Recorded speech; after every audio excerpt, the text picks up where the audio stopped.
Thank you all for joining. My name is Sadie Morgan. I am a customer success manager here at SourceMap. And today we are diving into two of the most dynamic commodities that have served as a catalyst in the supply chain transparency realm, coffee and cocoa. From the demands of sustainability commitments to the impacts of emerging regulations, we will spend time today with two of the world's foremost coffee and cocoa brands. We have Chibo and Mars, who will help us on navigating the complexities of these industries. Our speakers will be sharing their valuable insights and firsthand experiences on the strategies that are shaping a more sustainable, transparent, and resilient industry. So I will go ahead and pass off to Theta for an introduction, who is coming from Chibo, and Ricardo, who is coming from Mars. Perfect. Thanks, Aiden. So, hi everybody. My name is Tara. I'm working for Chibo, and I'm based in Hamburg, and I'm from the green coffee sourcing department. So, I'm buying green coffee from mainly Latin American countries like Colombia, Peru, Honduras, and Guatemala. And so, obviously, because of many aspects that Sadie already mentioned, we are already very working very closely together with our sustainability department in regard to topics like traceability, sustainability, and so on. So nice being here today.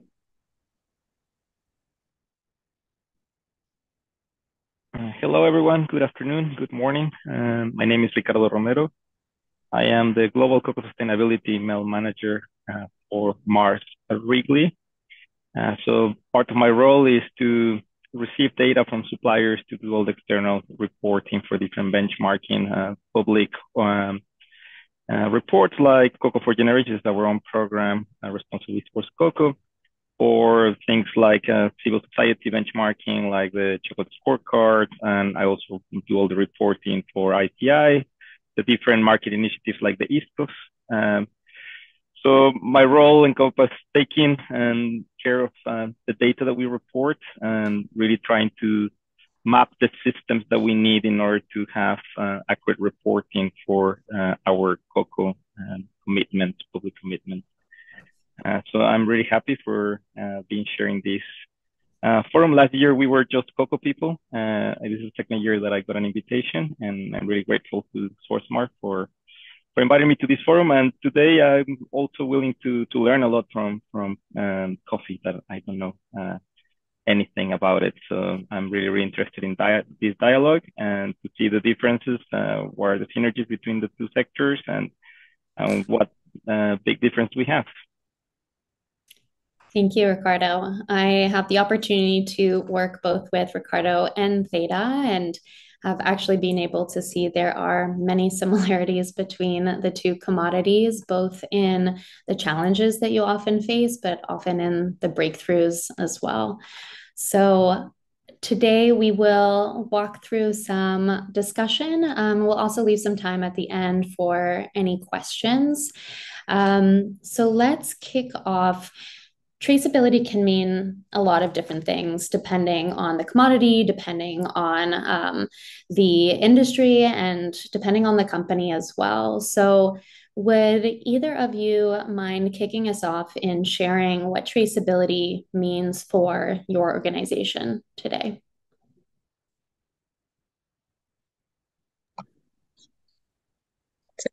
Then I will start. So from coffee perspective, I think it has changed a lot in these years because traceability can mean a lot for us. I mean, on the one hand, what has been happening in the past is that traceability was used mainly for communication aspects. So, for example, in coffee, what we like to do is referring to countries or referring to regions where our coffee was produced and putting it on the packages. So that was in the past often used as the main reference in regards to traceability in coffee. And nowadays, it's also specialty sector, for example, where you can also refer to farms. So it's like really also telling history or telling a story about the coffee and the product itself. So this is definitely one aspect we're considering a lot in our daily work. And on the other hand, which is also one of the important topics that during this conference is obviously all of the regulations that are nowadays coming up or that are already in place. And with coffee, we are also impacted by that. So in the future, we also have to comply with many more regulations, like the EUDR that is coming up this year. And so besides, let's say, the marketing activities that we already have, it's obviously also getting a more important topic of compliance that we have to consider in our work. Well, we talk about traceability or sustainability in general. We have to be very careful about technical definitions. And without the clear elements of what we mean when we say traceability, then you can end up in different places where even mutually exclusive approaches could be called exactly the same word, meaning different things. So that's why in linguistics it's called an empty signifier. So we have to be really, really careful in order to what we talk about traceability, what we talk about sustainability. At Mars, we take these things very seriously, and we put out our Cocoa for Generations strategy with really clear definitions of what we mean, what is responsibly sourced cocoa. And one of these elements is traceability. The term has evolved a lot.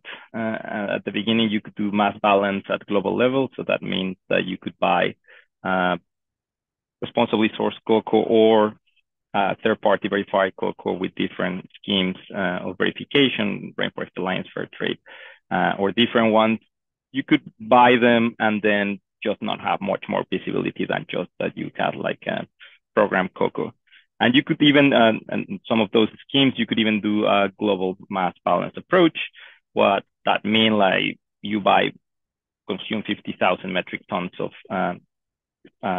cocoa, and then you buy 50,000 metric tons credits, even that the cocoa was not coming even from the same origins. That has evolved over time. Now you cannot do that global mass balance. You can do country mass balance. So that means if you buy cocoa from Cote d'Ivoire, you have to invest in sustainability programs in Cote d'Ivoire, and you cannot just change them from cocoa programs from Ghana or Indonesia or the Philippines or other origins.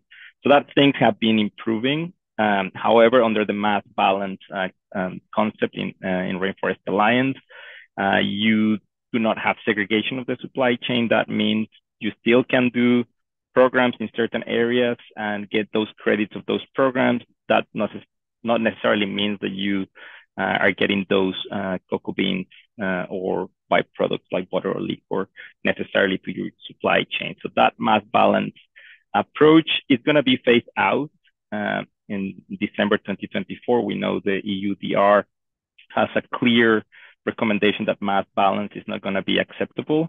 So the segregation in the supply chain is going to get a lot stricter. And that means that you have to have polygon maps for all your plots where you source cocoa, but also those cocoa beans have to reach your supply chain, your factories, and your products. So these terms have been evolving. Of course, regulations have become a lot more, let's say, they have a lot more details on how you approach these things. At the beginning, you could do this global mass balance. You just need GPS points for a farmer. Now you need a polygon, but not just the polygon of the farmer that you have, the plot that you have the farmer in the program. If a farmer has several plots, in order to call it traceable, even if you don't buy the cocoa from the rest of the plot, you have to have polygons for all the plots that constitute that farmer farm or exploitation. So in a condition like in West Africa, where you have a farmer with an average of 4 or 5 different plots scattered over the landscape, then it becomes very difficult to do traceability in these terms. But it's something that we advocated in Mars, and we want to have a level playing field where all the companies are investing the same that we do and take it as seriously as we do. So we are happy at where we are with polygon mapping. We still need to give that last step of capturing those beans and moving from mass balance into a segregated supply chain in order to be compliant for the EUDR. But all the basic elements of traceability for being compliant are there. We have been investing heavily over the last 4 years for this. And even that certain certification schemes do not ask for polygon maps for all the plots, we do have that in our certification, and we have been asking for this transformation for the last 4 years. So things are getting complicated. Details are very, very important. And after December 2024, when the UDR regulation comes into effect, then I think that we're going to have a better level playing field where everybody has to invest in this type of initiatives and elements, not just traceability, but also to try to make some impact with farmers, really trying to minimize deforestation, do reforestation programs, gap training, increase productivity, et cetera, et cetera. And traceability is that starting point. Where are you sourcing cocoa from? And then you can really start doing those elements of impact or social impact or environmental impact. Yeah, absolutely. I think you echo very well what SourceMap believes in as well, that before you can add any additional layers, you first need to find out who actually exists within your supply chain and map that. Ricardo, you, I think, made a great point about where Mars sits in terms of the work that you've already done for your traceability, working in Polygon, discovery, collection, etc. And you mentioned that you had already started 4 years ago, which I think reflects very well on Mars's position as a leader in this space. Now, with a lot of these regulations coming up, folks are just starting out and beginning their journey within mapping and really getting down to polygon collection. You all had started this, 4 years ago. Any strategy or recommendation you have for other businesses who are just kind of kicking off this phase within their supply chain?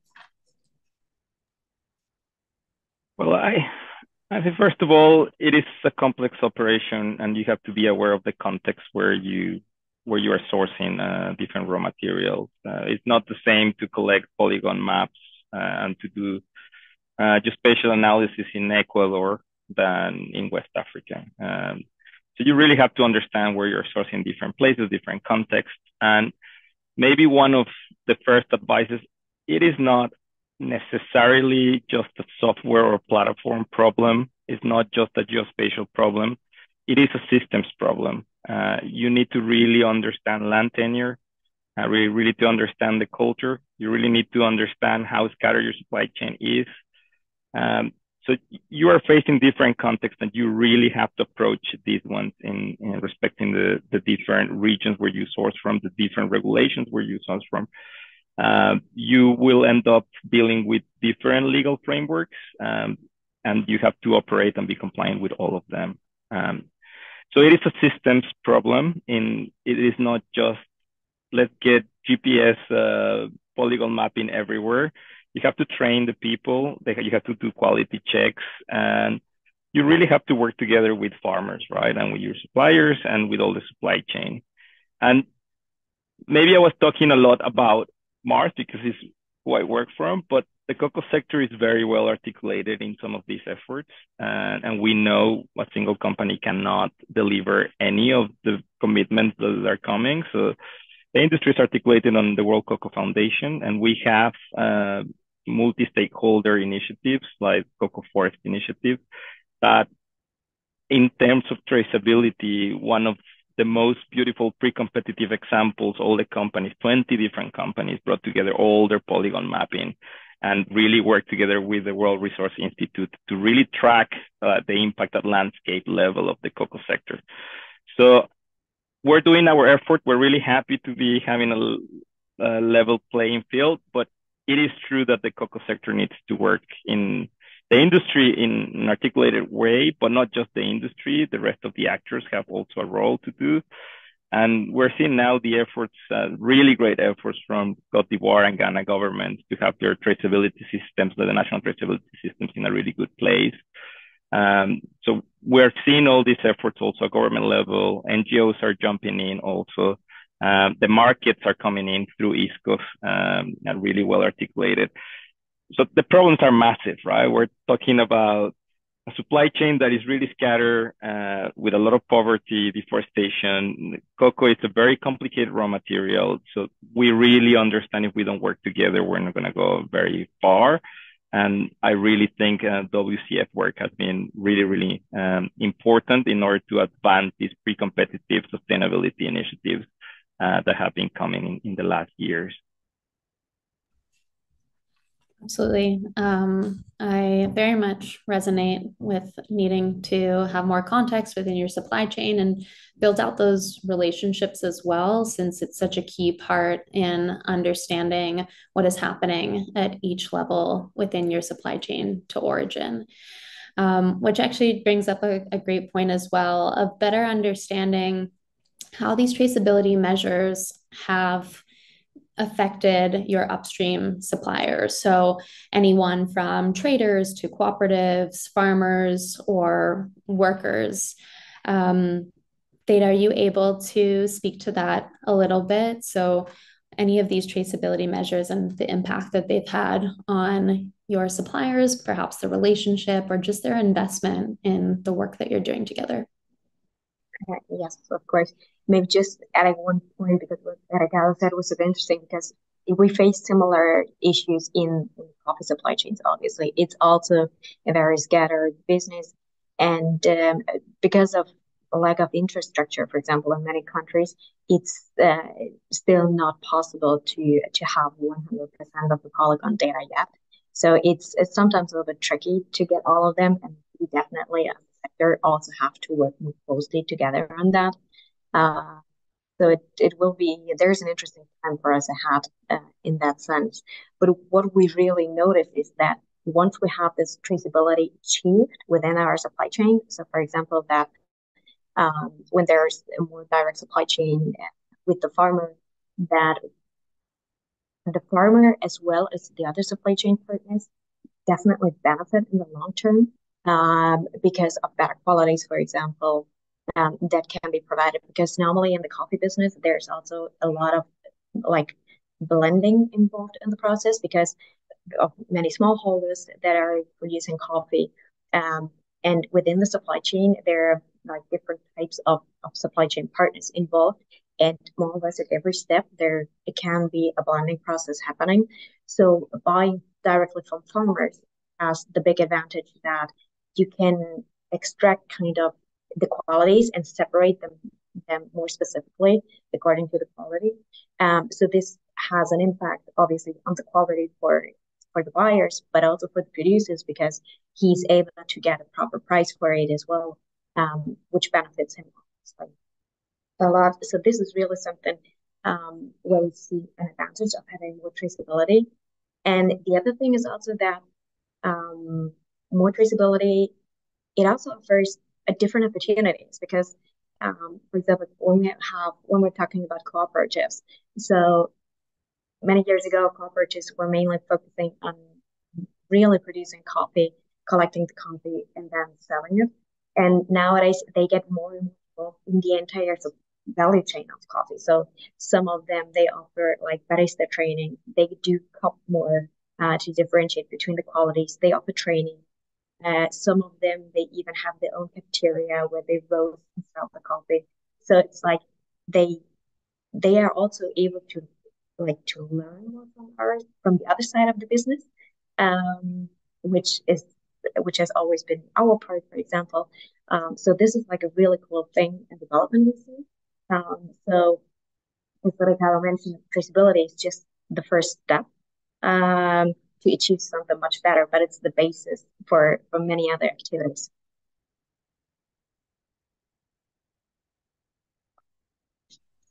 Yeah, I think that's a great point. It is just traceability is just a starting point, and traceability has several aspects. We have been really focusing on the polygons, but you have to have also polygons and let's say yield estimations, right? Like, so you have to have the area calculation, how much area that a particular farmer has, but you also have to understand how much that farmer from that area should be able to produce in order to So you avoid leakage into your supply chain coming from other plots surrounding that are not part of the supply chain, or they have not been into sustainability programs. So if we really go into the different layers, it gets a lot more complicated, but it is really the starting point. And without it, you cannot keep building on top of it, right? Like it is the foundation. You need to have really identify like your T1s, your T2s, and really your farmers that are there with the characteristics they have, with the plots they have, the yields they can produce, and really make interventions that are relevant for them. So that's one element of it. Then you could also create these, understand your supply chain, the polygons, the farmers, and then start operating some of their sustainability programs at landscape level, right? Not just because you have a responsibility. Like there are other farmers that are cocoa farmers or coffee farmers in your case that operate in the same landscapes, and you have a responsibility to operate also at that level in order to have a proper impact, right? Like deforestation or avoiding deforestation at plot level. Okay, you can do that. Like you have the polygon, you have remote sensing, you know how much canopy cover loss you're having. But what about the wider landscape, right? Like if all these farmers are close to national park or an area of biodiversity interest, then you have an effect that it's going beyond just the borders of that polygon or the borders of those plots. So also operating on landscape level, understanding where the clusters of your farmers are, it is very, very relevant. And the relationship between like different farmers, communities, and the different layers that compile on top of each other, and really design your interventions at these different levels. You have interventions that are relevant at farmer level, at plot level, and you have interventions that are relevant at community level or landscape level. And I think we have a responsibility also to operate on community and landscape level, and not just with the farmers we operate or that we source cocoa from. I think actually, Ricardo, that's always a very good perspective and is such a key part of getting more transparency and traceability in your supply chain. Can you actually speak a little bit more to those relationships, how you've approached them, whether it be with your suppliers, the farmers, third-party partners that maybe are subject matter experts, and yeah, what the dynamic has been like, how you've seen that grow year over year? Would love to also hear your perspective, Theta, from the coffee industry and Chibo's specific values around that. Well, you have stakeholders where your values are more or less aligned and your strategies are more or less aligned, and then you can work together fairly easy. There's other actors where your strategies are not completely aligned, maybe your interests are not completely aligned, and maybe your principles and values are not completely aligned, and then it's a different type of perspective, right? Within the cocoa sector, you have really well articulated industry on WCF, where we can discuss the pre-competitive initiatives fairly open, and we have created massive programs together, like Cocoa Forest Initiative is a great example, active in Cote d'Ivoire and Ghana, and now also Colombia. Cocoa Action Brazil also is a really good example of how the industry together have been able to articulate to have proper, well, let's say a larger impact that the sum of the parts. If we put all the parts together, our investments are a lot lower than if we come together and really try to transform a big piece. And maybe that's another important point. We're dealing with massive problems, right? Massive challenges like deforestation, climate change, loss of biodiversity, like solving poverty, water footprint, greenhouses. We are talking about challenges that are major, and it is clear that we cannot operate by ourselves. That's we have to look those really sweet spots where we can collaborate. We understand we have competitors. We compete in the market with our products, but that doesn't mean we cannot collaborate for sustainability, for pre-competitive initiatives. So even with our competitors, we sit together on the same places. We decide to invest on different initiatives together, and You saw it last year. We were sitting here with Angela from Hershey's and Olivier from Ferrera. And we have a really nice conversation because we have a relationship there where we understand that the problems are a lot bigger than what we can solve by ourselves together. So even with competitors, you have that sweet spot when you can collaborate, right? And with suppliers, you have some that are really well aligned. It's really easy to work with them. Some of them maybe operate under the same system. Some of our suppliers use similar systems to ours, so it's really easy to report, really easy to check quality of data. Other suppliers have their own systems, then we have to translate the systems. But let's say if they have different systems and the data doesn't come exactly on the same way, it is an easy fix. The important thing is that the principles and the things that we're trying to do are more or less aligned. So if they have a cutoff date of 2014 for deforestation, it's an important thing. For us, it's 2014, and we don't want any deforestation past that point. Even that some regulations are 2020, some regulations are 2018, some verifications are 2018. We want 2014. So maybe the supplier is compliant with what the law is asking, but we don't want any deforestation after 2014. That's our cutoff date. And we calculate our GHG footprint and our land use change footprint based on that cutoff date. So it is a difficult discussion, right? Like, I am being compliant with the law, but Mark's asking me a little bit more, right? So it is a complicated conversation sometimes, but we are partners, right? And with partners, you have to find those positive synergies, and we try to find them all the time. We have the commercial relationship, of course, but in sustainability, it's a vital relationship that we really understand and align and articulate our objectives clearly. Why 2014 is the cutoff date that we want, and not 2018. And if you want to do business with Mars as a supplier, you know that's the case, right? We want a polygon map for every single farmer on the first year in the program. Even that verification programs do that, give you 3 or 5 years.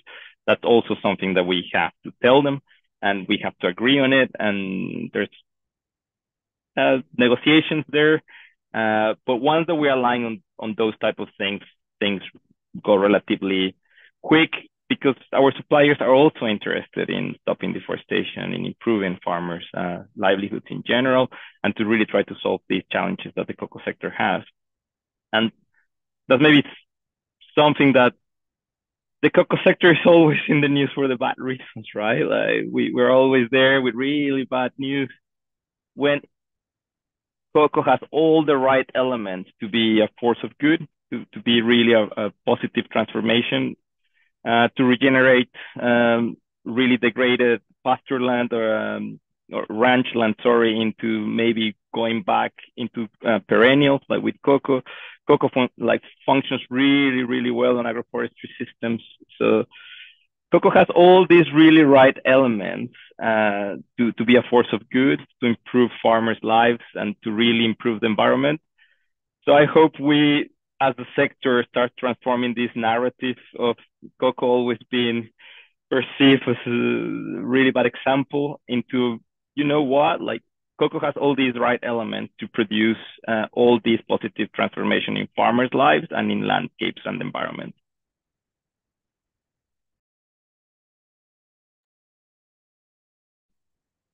So maybe adding on that, I feel you, because we have many different many similarities in coffee, and sometimes it's a very fine line between when can we do pre-competitive initiatives and when in the supply chain there might be some activities that cannot be done together, or what people are not and companies are not willing together, even though they might benefit from it as well. But we also see it. I mean, all of the countries and in coffee, there's a more diverse number of countries still that produce coffee.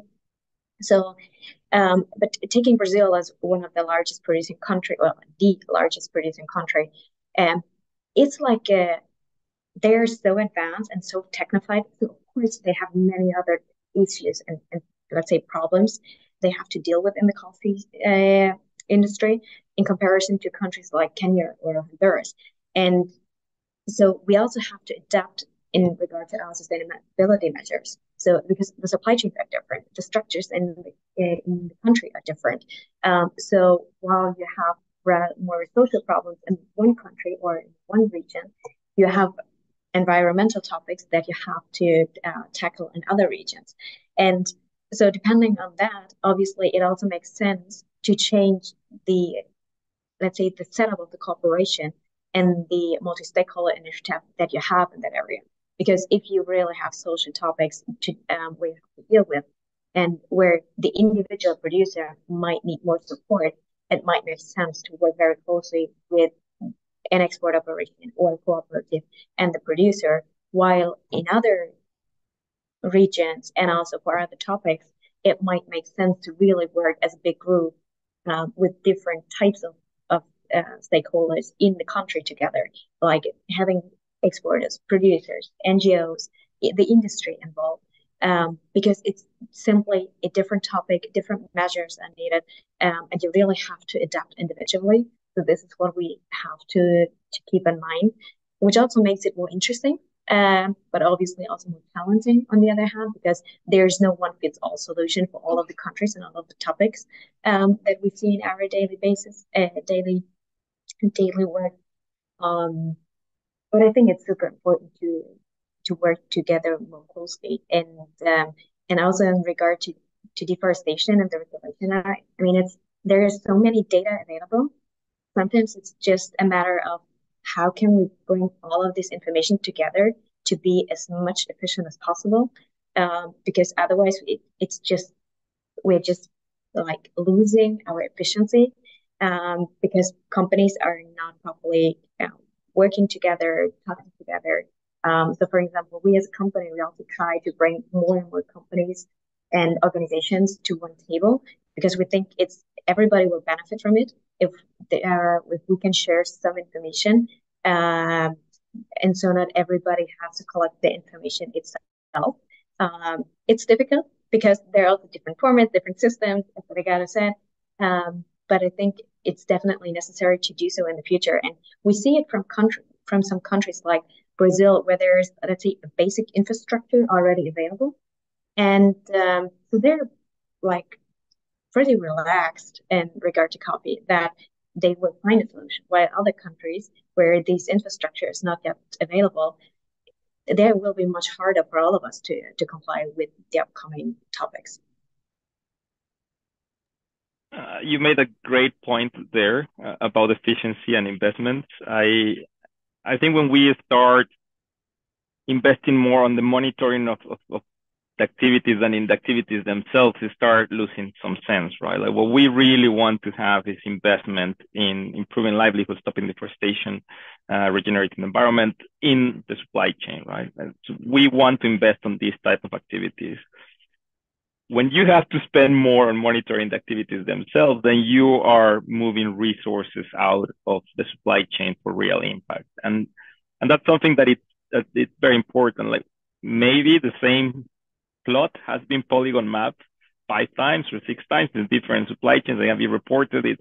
5 or 6 different field trainers paid by someone went there and asked the farmer like year 1, year 2, year 3, year 4, year 5, because it moved, right? It's really dynamic. The supply chain moves. They can tell to different farmer organizations, co-ops, different LBCs. So we are sometimes duplicating, triplicating the effort, and those are resources that are moving away from the really impactful, the really meaningful activities, and that doesn't get solved without coordination. And I understand people get scared about sharing data that is perceived it could give a competitive advantage, but I really do believe all these type of initiatives are in the pre-competitive space at this point in time, and we have a responsibility. In Mars, we talk about principles, and one of our 5 principles is mutuality. We really have to take that mutuality into the farmer, right? The farmer is part of our supply chain, and if we are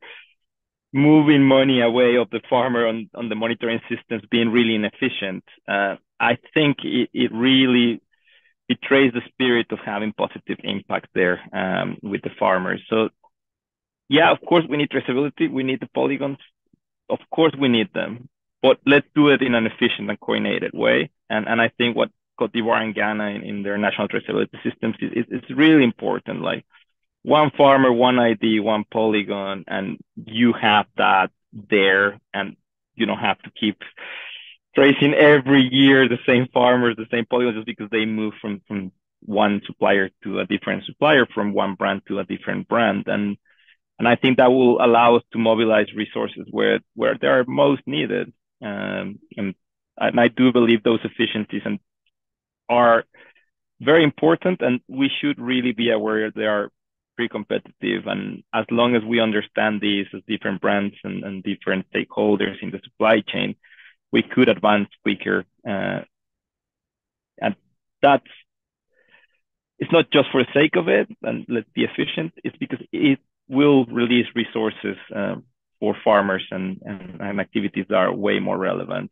So yeah, let's keep investing in traceability. I'm not saying no, but let's do it in an efficient and coordinated way. I think that's a very important point.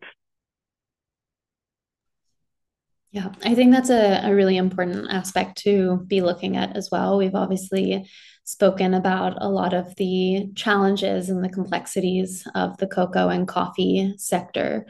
In addition to what you were just speaking about now, Ricardo, from both of you, what are some of the breakthroughs or benefits that you've seen through gaining more transparency and traceability in each of your supply chains?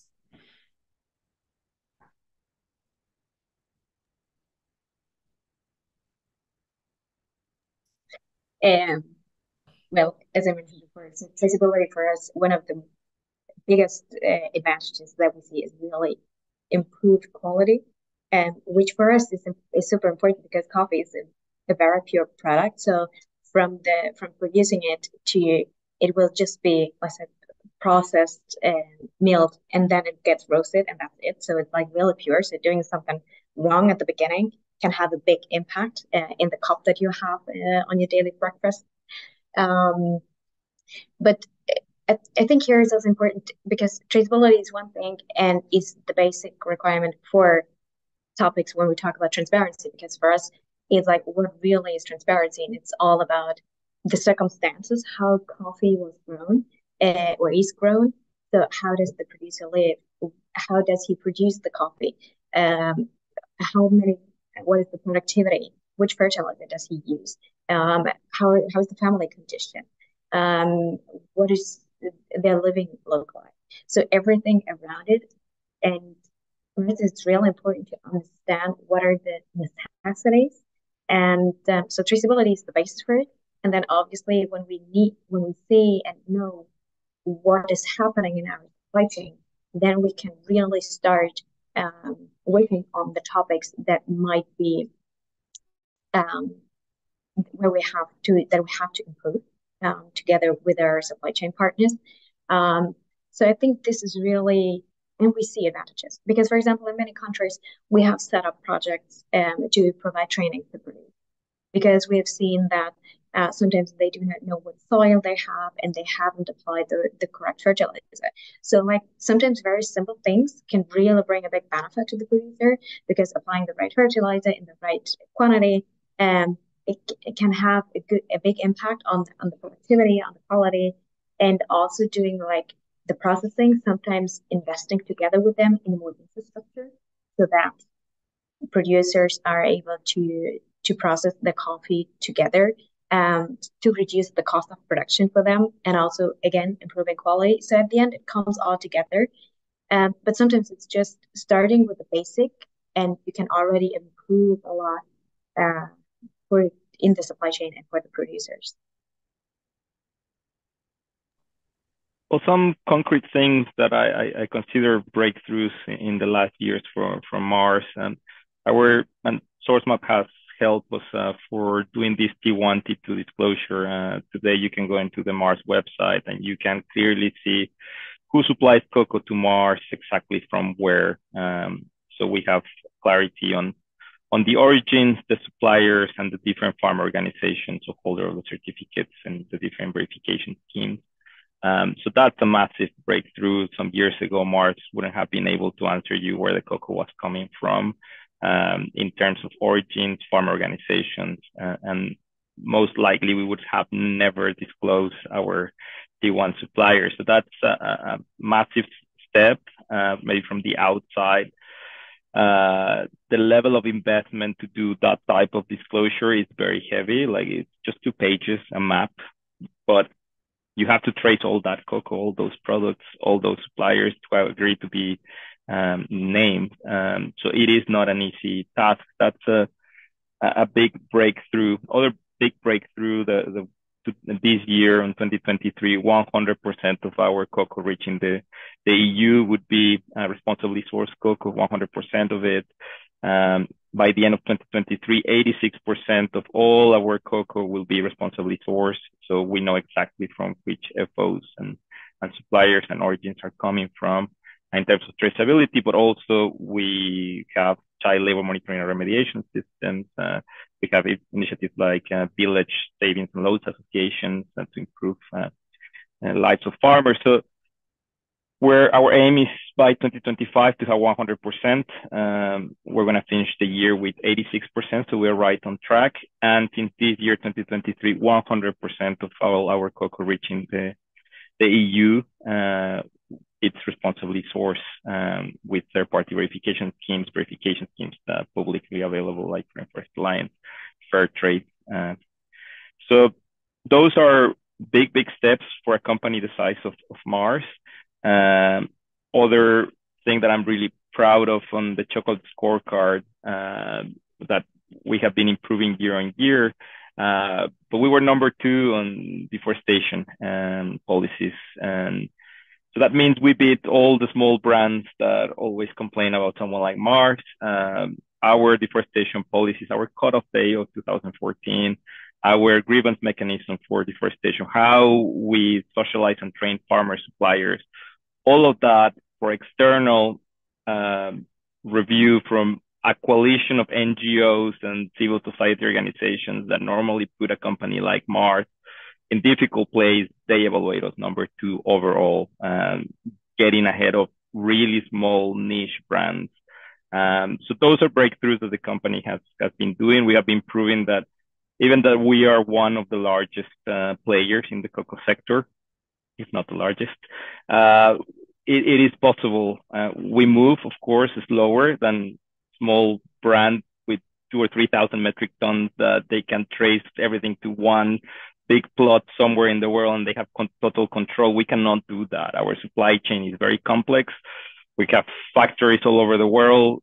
We have products in more than 86 countries. So it is a different game, but even though that we have this complexity, we have been proving that it's possible. And we are moving even faster than smaller players. And I am really proud of that type of thing, like external evaluations that put us at that level.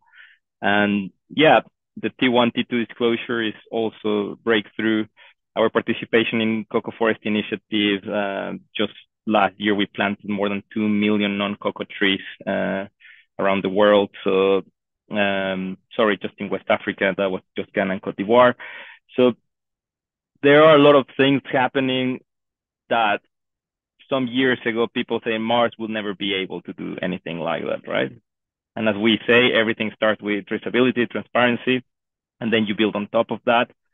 And that now I can tell you where our cocoa is coming from, at least 86% by the end of this year. It is a very, very important factor. And in 2025, we will be able to tell you 100% of our cocoa where it's coming from. And we are nervous, of course, of the EUDR, but we feel ready and we advocated for the law in order to push other players of our side to invest as much as we do in this type of initiative. Thank you. It's very impressive, the journey that you have come on. And it's good to know that you're able to both reflect on how much work has gone in and that the output has been positive, a journey, but positive. In the name of time, I'm going to move over to Q&A. So for anyone who is on, there is an option to add any questions in the Q&A aspect. Thank you for those who already put in a few questions. I'm going to start with Romain's question. Who ends up being the owner of the collected data? So in this case, the polygons. Is it the producers, the cooperatives, Mars itself? That is a very, very tricky question. We ask the farmer to accept the polygon and to release the information or to be part of the program. That's part of the process. So in those terms, we can use the polygon to do deforestation risk assessments or different activities, always compliant with GDPR rules if it happens in Europe or the different legal frameworks. I'm pretty sure the different farmer organizations and the certification bodies also have a copy of those polygons under the different regulations. And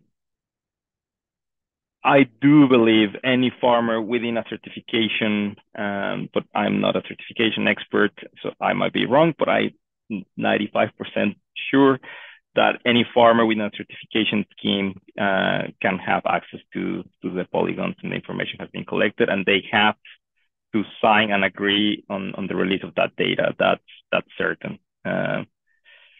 So do we have ownership of the polygon in terms for analytic need? Yes, and for the EUDR, you will have to present the polygons that are associated to your commodity, right, your raw material. So you will have to have, let's say, if not ownership, at least custody or a chain of custody of that information.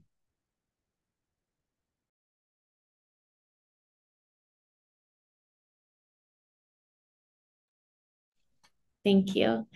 A question from Oluwafemi. In your opinion, do you think Africa will make the deadline for 2024 for EUDR? Africa is unique. It's a bit dynamic with farmers and buyers here, which I know you know, Ricardo. And our asker is from Nigeria. Well, we hope yes. It's going to be difficult. We still do not understand some of the mechanisms of the UDR. And some of them are not going to be published until the December 2024, right? So it is complicated. But there's a lot of raw materials, a lot of supply chains that depend on it.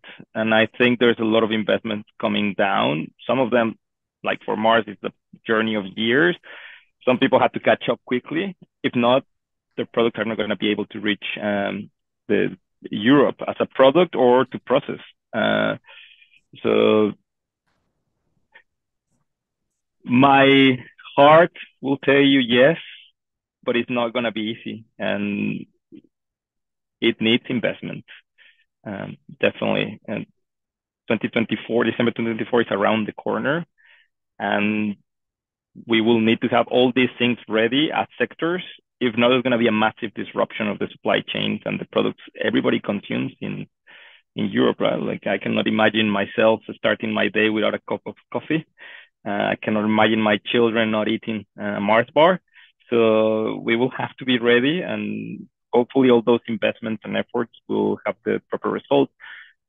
And I think the EU, when the total mechanisms of how the law is going to operate, is going to take into account, hopefully, the challenges that the different regions have. However, at least you're going to have other people talking about a little more in depth, and they understand, and they're lawyers, and they really understand regulation. And in this source map conference, you have experts on the area.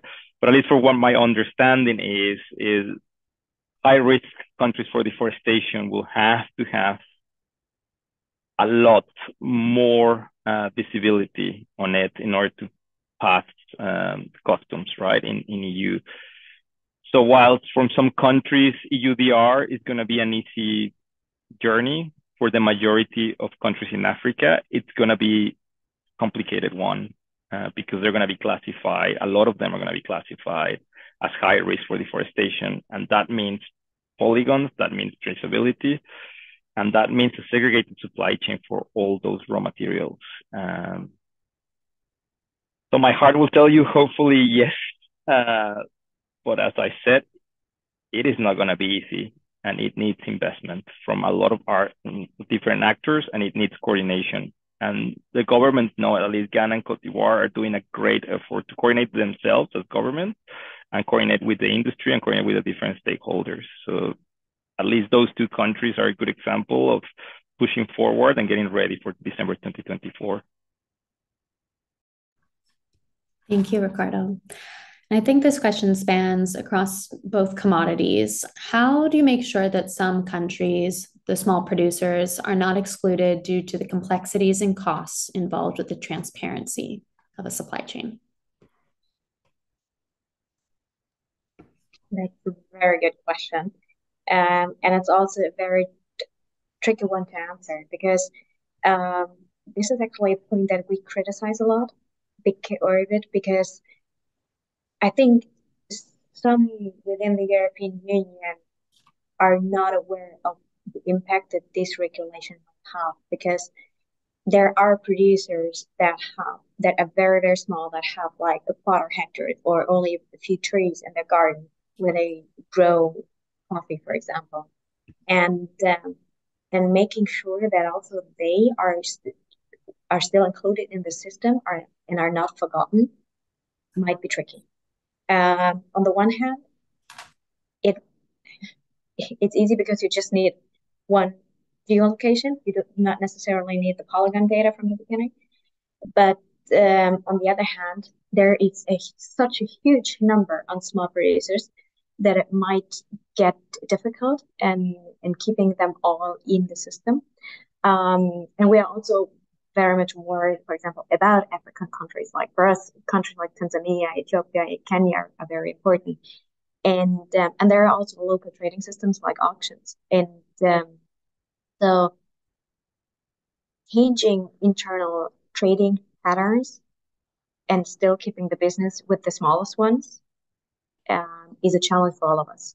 So I hope we will be able to keep them all in the system. But it would definitely be difficult. So let's hope the best.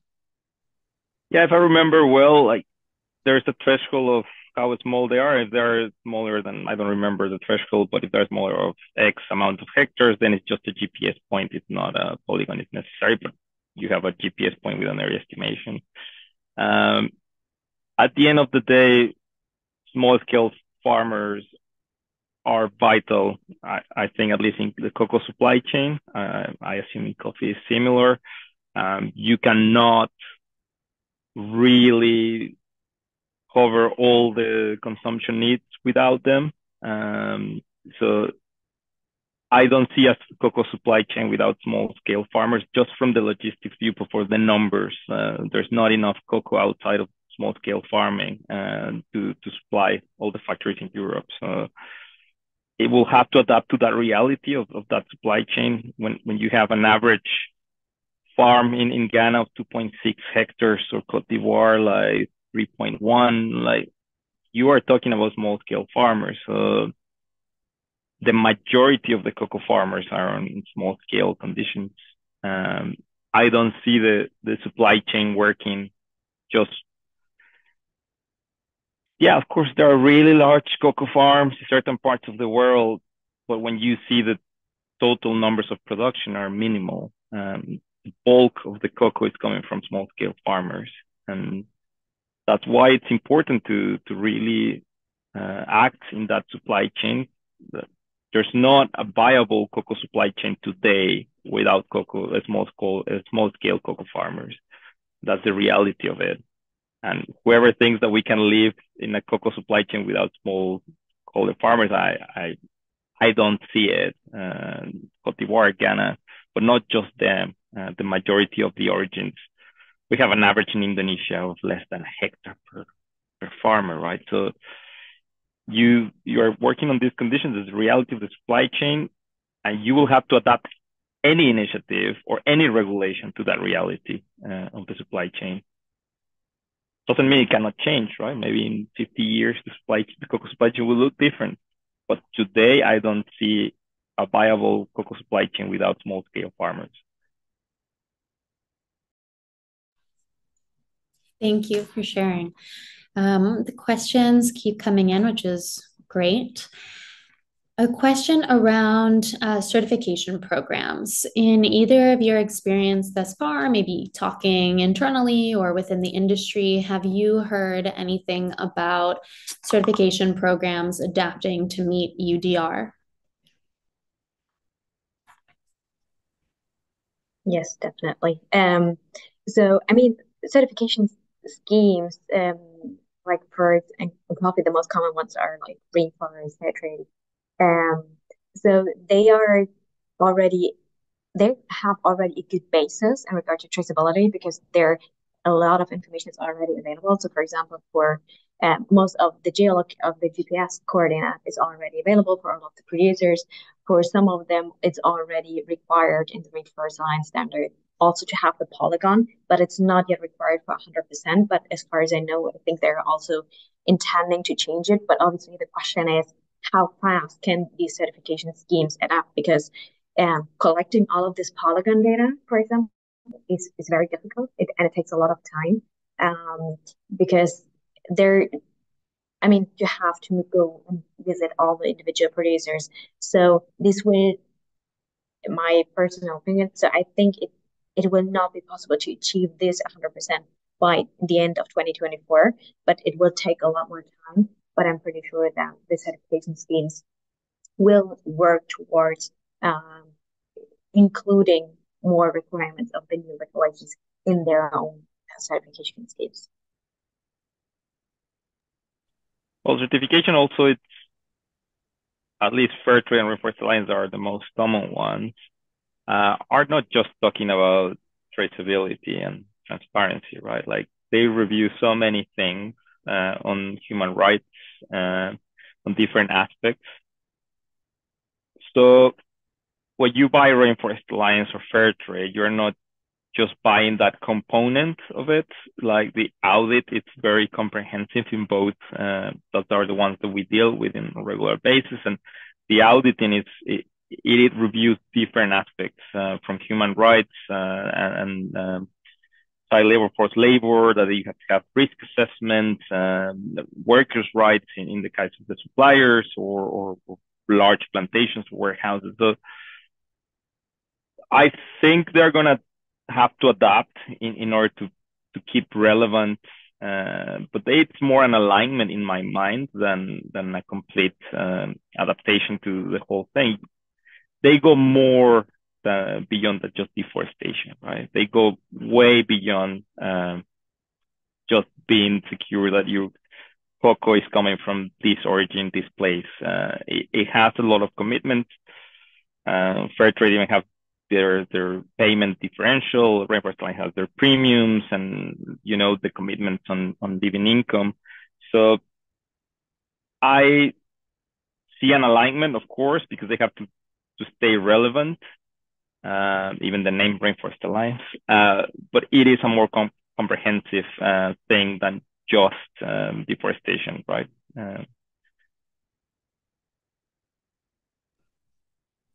Thank you. We're just coming up on the hour. There are a few questions in the Q&A. Theta, Ricardo, if you feel free to go in and you can type the answer. But thank you both for joining and for giving us a lot of insight. You both work day in and day out in this realm, so it's really helpful to have your perspective. And thank you everyone for joining and getting to come along this journey with us today.